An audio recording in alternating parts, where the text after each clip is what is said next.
You have to really be naive and also a bit full of yourself to make it past the first 100 no's, because only then you'll find one yes. What were they thinking? The stories behind Europe's most promising clean mobility startups. Hello, my name is Dan Sobowitz, and in this new podcast, I'll be talking to some very successful startup entrepreneurs, women and men who are disrupting mobility as we know it. They're making it more sustainable and more inclusive, both for their passengers and for their employees. In this podcast, I won't be asking them about their pitch decks or their growth rates or their shareholder models. I'm much more interested in what were they thinking. How did it feel to go the lonely road of an entrepreneur? Did people follow them easily, or did they think they were crazy? Was it fun all along, or mostly frustrating? And deep down, did they really believe they were going to make it this far? In this episode, I have with me in the studio Alexander Zoll, founder and CEO of Me Energy, which offers off-grid fast charging stations as a service. First of all, hi Alex. Hi Dan. Let me ask you where you were when the idea hit you that it was your time to take the entrepreneurial road. I was in a car on a test drive on the Swabian Alps, and it's a fairly rural area in Germany, and I ran out of battery. It was one of the first electric cars, and back then there were no charging poles around. So the question was, where do you charge? So I had to knock on random doors, household, and ask the people there whether they would share the electricity with me, just a regular household plug. Luckily, I found a nice couple, elderly, who was looking at me weirdly when I came in an electric car, because back in the day it was like the future arrived. When was this? 2016. And it was the first electric cars, BMW made them. And they looked at me as future arrived. And I was like, oh, can I have your household plug for a while? They invited me for coffee and tea. How old were they? 60, 70, around that age. And a really nice couple. But as Germans are, they're, let's say, a bit reserved. But nonetheless, I mean, I stayed there for 7 hours, because that's how long it took to recharge a car for 100 kilometers on a regular household plug. So it was enough time to not only talk to them, get to know their story, but also to think about why are there so few charging outlets, why are there so few charging points in Germany back then and even now. And what were you doing professionally back then? I was a research and development engineer at Bosch, a large automotive supplier. So how long did it took from the 7 hours with an elderly German couple in the Alps to you announcing to your boss at Bosch that you're taking time off? Around 9 months. So after I had the idea in the car, I also filed an internal innovation program. So I pitched internally at Bosch for the idea. But sadly, the company decided against pursuing it because it is, let's say, too innovative and too far from the actual product line of Bosch.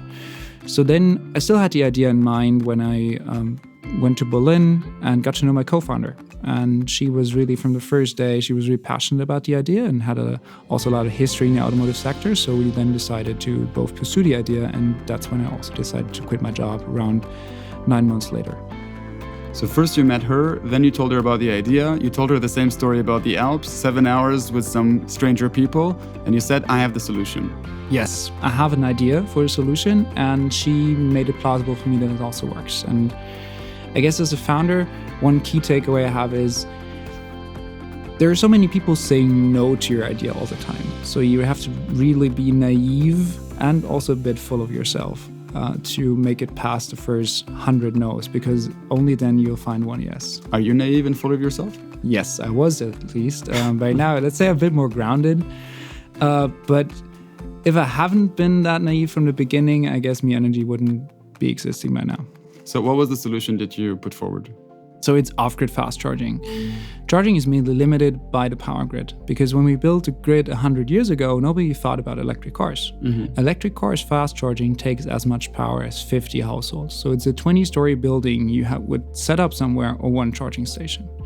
This is crazy, and that's not what the power grid was laid out for. Mm-hmm. And this is why we said, okay, if the grid is the bottleneck, we have to do it without the grid. And that's how we sort of arrived at the idea of producing power on site with off-grid fast charging stations. So it's basically portable batteries and not strong enough to charge entire cars that are going to reach the car wherever it needs it? It's a similar principle, but it's not batteries. We're using a generator technology because we are relying on different energy carriers. It's methanol and ethanol. Those are liquids that are produced from either waste or biomass. And the upside is that we have 20 times the energy density. So with just one charging station, the same size as a battery model, we can charge 20,000 kilometers of range. That's halfway around the globe. And this is a major advantage because we now can get electricity in places and fast charging in places that we didn't dream of about 2-3 years ago because the power grid was always limiting us. So to go back from the technology, which I won't presume to fully understand, to your story, how old were you when you decided to leave Bosch for this adventure? 27. So fairly in the beginning of your career? Fairly in the beginning of the career, yes. During my studies, I had a previous startup. It was an e-commerce, so nothing too special.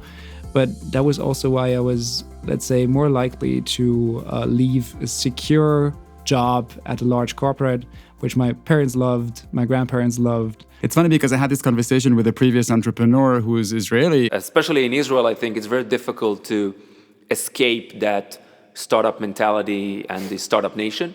And I was telling him that when I lived in Berlin, I was surprised that in Israel, working for a startup is kind of the dream of the parents. Whereas in Germany, it's like, don't do that because it's unstable and it's risky. So from your smile, I get the impression that they were not so keen about the idea of you leaving a major German corporation. No, and it's also till my grandma parted. I never told her I actually started my own company. She still thought I was working at Bosch. But my parents, I broke it to them from the very beginning. And they were like, okay, well, you do your thing, you try. And then, I think secretly they thought after 1 or 2 years, I'll go back to work at a corporate because it wouldn't work out. But luckily it did. This was how long ago? So I started in 2017 with my co-founder. And then 2 years later, we got our first funding in 2019. So that's where the actual...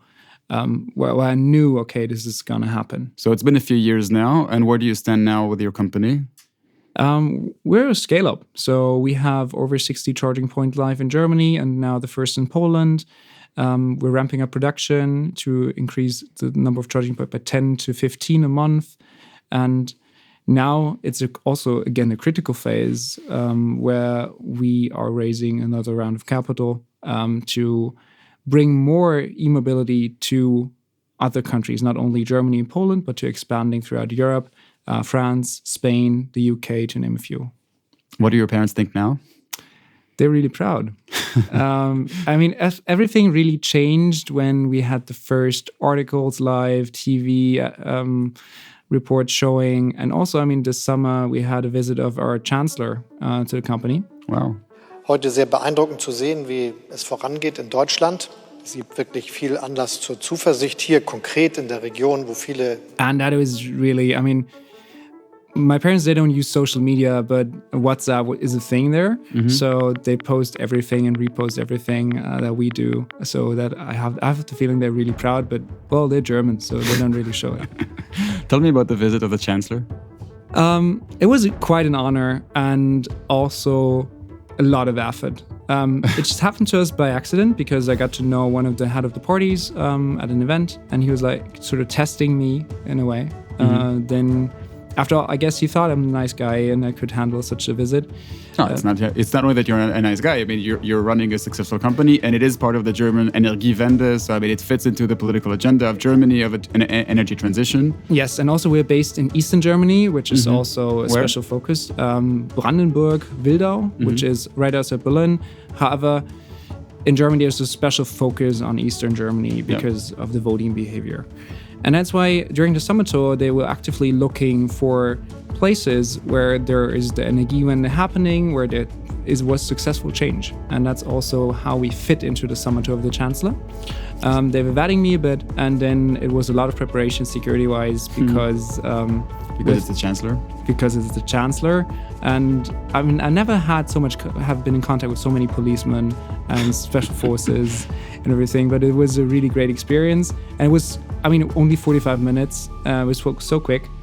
But you have around 50, 60 people just surrounding you all the time. Security, press, and everything, the attachés. So it was quite an experience I will probably never forget. What was the impact, though? A lot of press coverage. A lot of press coverage. We made it to the 8 o'clock news in Germany, which is a big thing.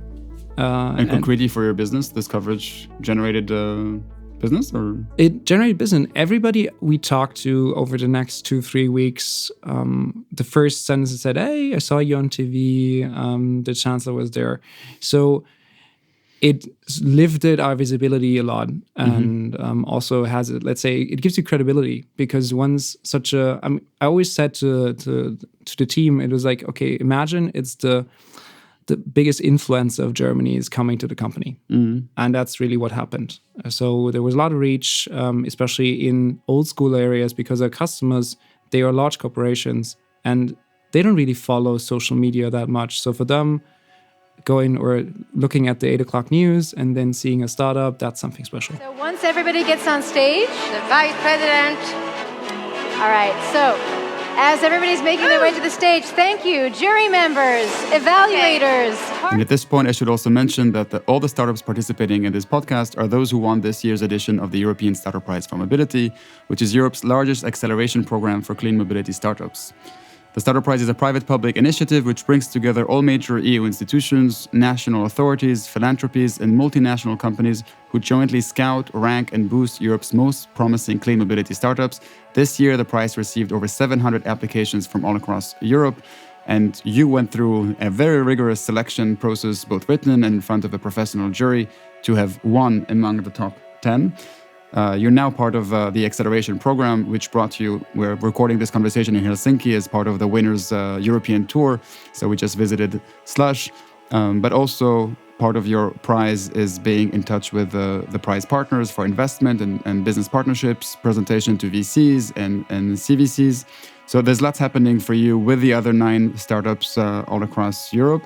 I should mention to the listeners that if you want to learn about all the other startups, you can visit startupprize.eu.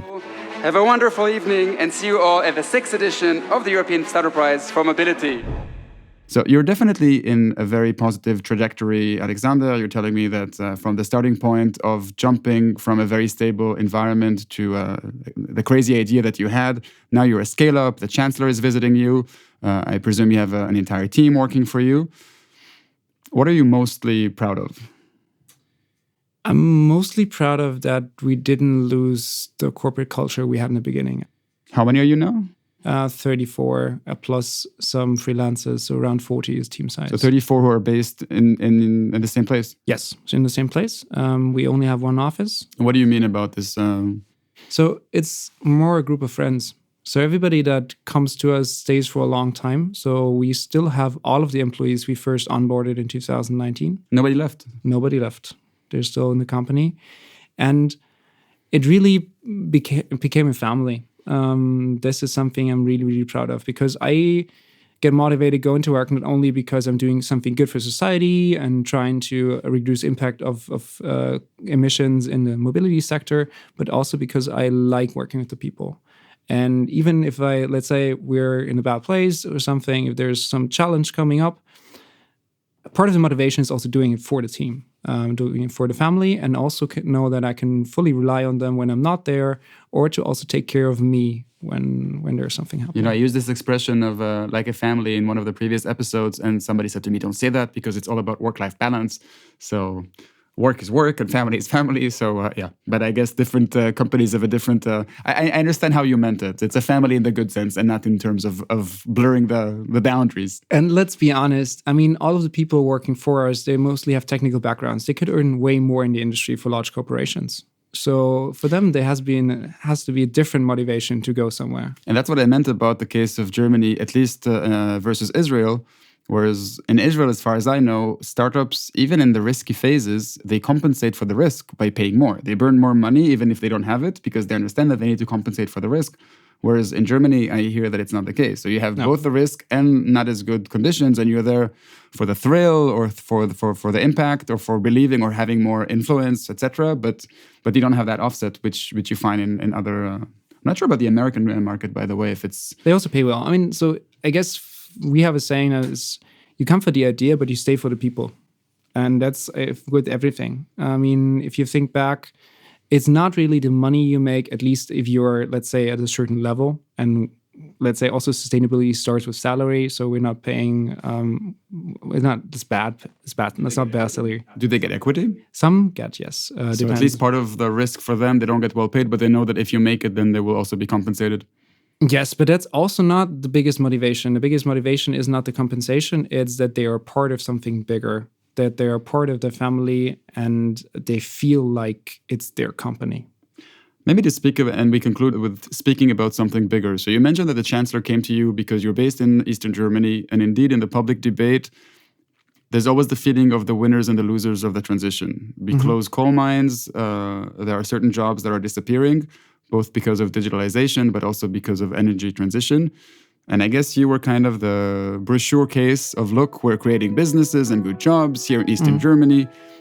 Do you feel like you're fitting that that narrative of, energy transition can also create good jobs and cater for people, not only for the environment?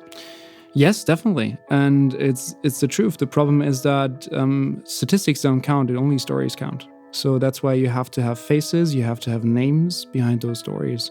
And that's where we're a good fit in that narrative. And it also opens a lot of doors, because also what we are doing is in a bit also controversial, because it's for e-mobility, we're not the poster boy on the first page. So we're a problem solver. And that's why for us, it's really important to also play that role in the political agenda and to have access to those political channels. Being located in Eastern Germany and slightly remote from Berlin, is it also a challenge for you to find talent? Yes and no. How far are you from, let's say, a major station in Berlin? Major station, half an hour by train. Oh, it's okay. It's a suburb, basically, so it's Yes. not really remote. No, it's not really remote. So it's the poster boy in terms of being Eastern Germany, but it's still close enough to Berlin, which is a poor city by itself, but it's not really the typical East German. Yes. I mean, the good thing about Berlin is there is young talent, motivated to work for climate change or fighting climate change. This is really good thing. So everything, or all the people working in software, marketing, and R&D jobs, most of them live in Berlin. But since we're also a hardware company, we have a workshop. And you also need to employ skilled workers. And those you do not really find in Berlin. Those you find right outside. So this is why there's a yes and no. I mean, yes, it's you're harder. saying you have more diversity outside the city? Yes, you have, let's say, the city, all the software engineers, it's hard to convince them to travel half an hour outside the city. But at the same time, if you hire for a workshop, it's way easier to find them half an hour outside the city and not in the city center. So this is why there is a yes and no to this answer. And in the end, it's all about being able to get across the mission and to onboard them to the family, because also to give them a picture, they work for something bigger than their own salary. And this is what we have been fairly successful with. And nowadays, also with remote work, it's not that you have to be present 24/7 in a company. Alex, what should I wish you for 2024? In 1 year from now, we want to be able to operate in 4 to 5 European countries. Which ones? Germany, Poland, we're already active, but we're going to start with France, Spain, and the UK. So this is something we want to bring e-mobility and sustainable mobility to all fleets across Europe. And we want to save a lot of carbon. So next year, the target is over 10 kilotons. So this is something we actively pursue. And we also have a counter in the company that on a daily basis. So 2 European countries now at the end of 2023, 4 by the end of next year. And you keep growing all across Europe. Yes, and then someday the US. Maybe not next year, but 2025. Keep us posted. Congratulations once again on the success and on winning the European Startup Prize for Mobility.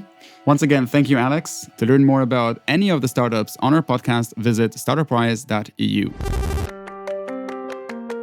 This was What Were They Thinking? The stories behind Europe's most promising clean mobility startups, brought to you by the European Startup Prize for Mobility. You can find all episodes on your favorite podcast platform. I'm Dan Somovitz. Drive carefully and sustainably. See you next time.